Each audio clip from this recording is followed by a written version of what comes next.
수감 중인 최순실 씨가 윤석열 대통령에게 탄원서를 보냈습니다. 5장 분량의 탄원서인 박근혜 전 대통령께서는 문재인 정권 시절 사면됐다며 본인을 포함한 전 정권하에 억울하게 투옥되신 분들을 이번 8.15 광복절에 대사면해달라는 글이 담겼습니다. 이어 지난 7월 초에 수술을 위해 형 집행정지를 신청했지만 뚜렷한 사유 없이 불허 통보를 받았다며 지난번 동부구치소에서 몸과 마음이 피폐된 상태에서 수술을 받아 부작용으로 온몸에 발진과 고열로 2개월 넘게 입원했고 5번의 수술로 몸과 마음이 피폐해졌다고 토로했습니다. 그러고선 윤 대통령을 2017년 특검 사무실에서 뵌 적이 있다며 당시엔 우리나라 대통령이 되시리라는 생각을 꿈에도 못했던 것 같다고 회상했습니다. 이재명 의원의 부인 김혜경 씨의 법인카드 이용 사건을 최초 폭로한 공익신고자 A씨가 김혜경 씨의 최측근인 배모 씨를 고소하겠다고 밝혔습니다. A씨는 현재 많은 사람이 관심을 가져줘서 버티고 살아남아 있는 것 같다며 감사를 표했습니다.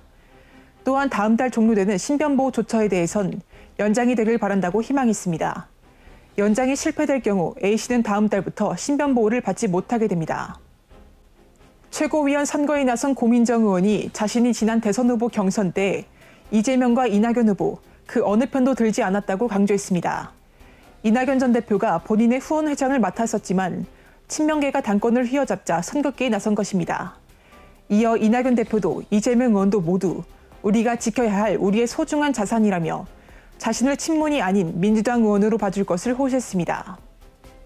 뇌물수수와 직권남용을 한 조국 전 법무부 장관과 울산시장 선거 개입으로 공직선거법을 위반한 혐의를 받는 이진석 전 청와대 국정상황실장의 징계를 미룬 오세정 서울대 총장에게 경징계가 확정됐습니다. 조 전 장관과 이 전 실장의 징계를 미루면서 7건의 징계 사유의 시효는 지났고 이 때문에 유죄 판결이 나와도 이들을 징계할 수 없게 됐습니다. 윤석열 대통령이 흉악범에 대한 경찰의 강력한 대응이 필요하다며 경찰 사격 훈련을 강화하고 경찰관마다 개인별 권총을 지급하는 방안을 검토하려는 취지의 발언을 한 것으로 확인됐습니다. 총기 개인 지급 논의가 이미 10년 전부터 계속 진행되었으며 경찰은 예산 확보 작업에 착수했습니다.